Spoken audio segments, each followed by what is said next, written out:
Yes, Kenya. Tamu sana, yes, tamu sana. If you look at today's Star newspaper, it carries a very interesting story.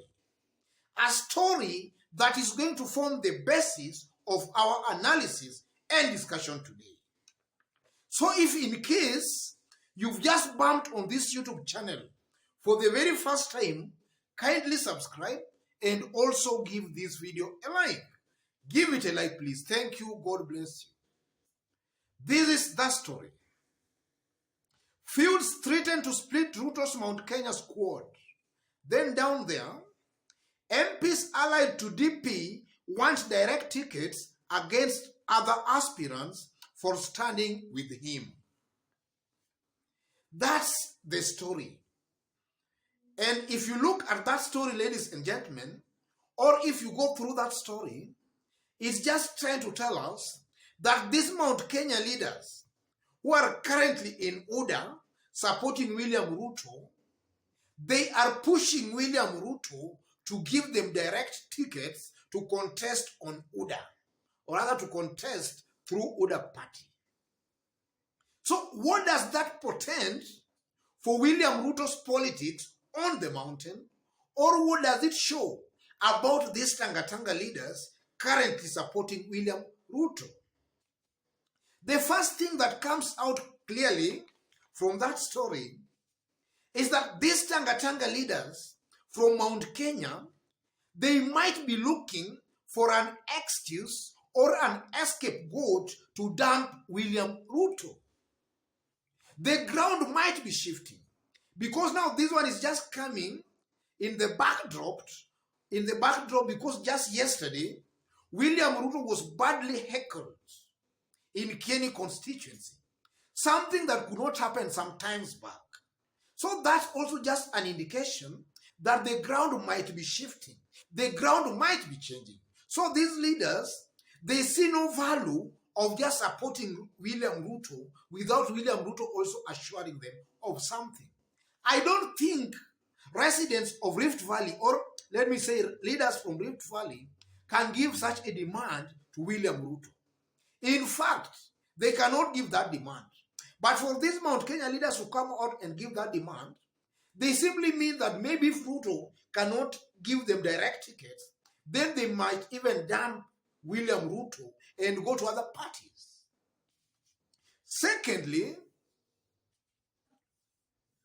that move, assuming Ruto agrees and gives these leaders direct nomination, I think William Ruto or even UDA will lose big time on the mountain.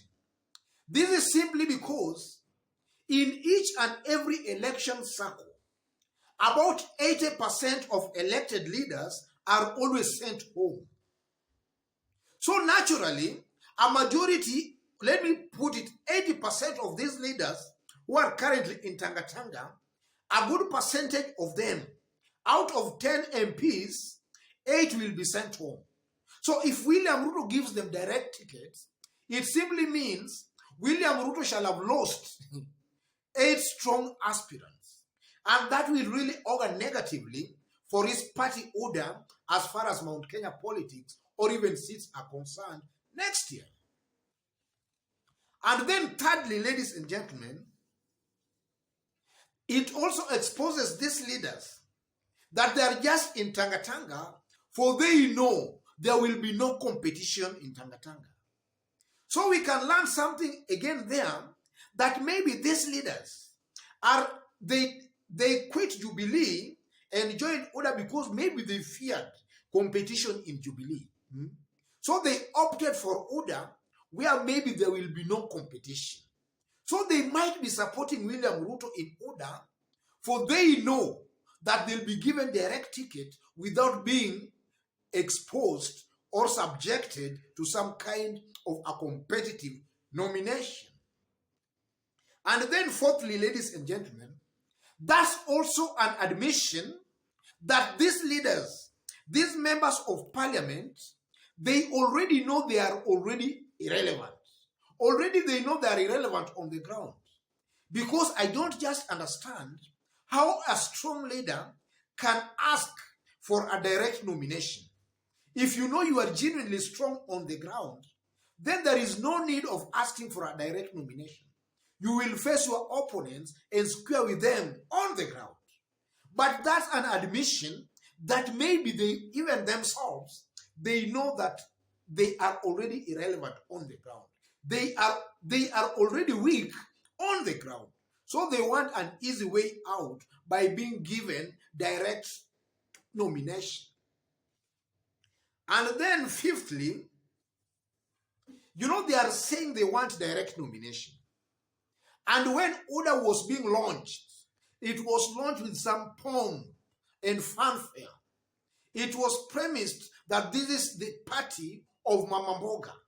And William Ruto has been telling Kenyans, the Mama Mbogas, the border borders, that they are going to form the government together. Yes, he has been saying that. So, how is he going to form the government with hustlers if already the ruling class want to be given direct nomination tickets? If already the ones who are in parliament, they want direct nomination tickets, how will Mama Mboga or Boda get the tickets now? How are they going to form the government with Mama Mboga? If something that the people could decide for themselves, they want to be given direct tickets.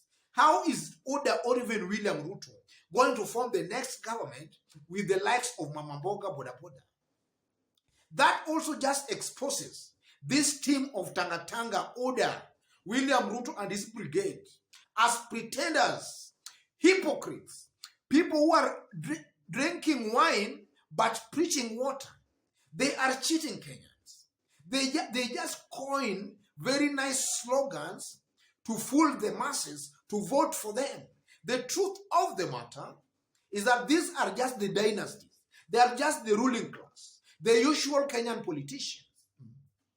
That also comes out very, very clearly. And then, ladies and gentlemen, if you also look at it keenly, these leaders might be giving this kind of demand because of the recent inroads Raila has been making on the mountain. Because just, I think yesterday, if also you have a look at Sunday Nation yesterday, it carried a story that now these leaders again are putting pressure on William Ruto to appoint a running mate from among them, from Mount Kenya. And one reason that is being given for that is that it is because of the kind of inroads Raila has been making on the mountain. So this Tanga group, they are running scared. They are fearing. They are fearing, and also William Ruto now feels now scared. Because William Ruto, for quite some times, he has been very reluctant on this thing of the running mate issue.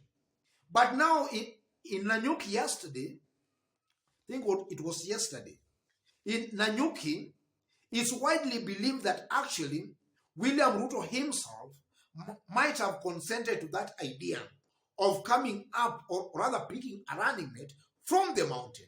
And that one is in response to the kind of inroads, the new threat Raila is giving them on the mountain. But again, I strongly believe that whether William Ruto picks a running mate from Mount Kenya or not, I think it will largely not change the dynamics. If the masses on the ground have already decided to vote for William Ruto as an individual, I don't think that even appointing a running mate will really add much, because already the people have identified with him. But if again the people, you know, our politics is also ethnic. And I've been also saying here that at the right time, when Uhuru Kenyatta will come out and declare his stand, that will be the day politics from Mount Kenya will change. So I believe that whether William Ruto picks a running mate or not, it will not change his support base on the mountain. If the people are with him, whether he appoints a running mate from there or not, the people will still support him. If they are not with him, it will just still be a case that happened in 2013 when Musalia Mudavadi appointed Jeremiah Kioni. They never got any vote from Mount Kenya.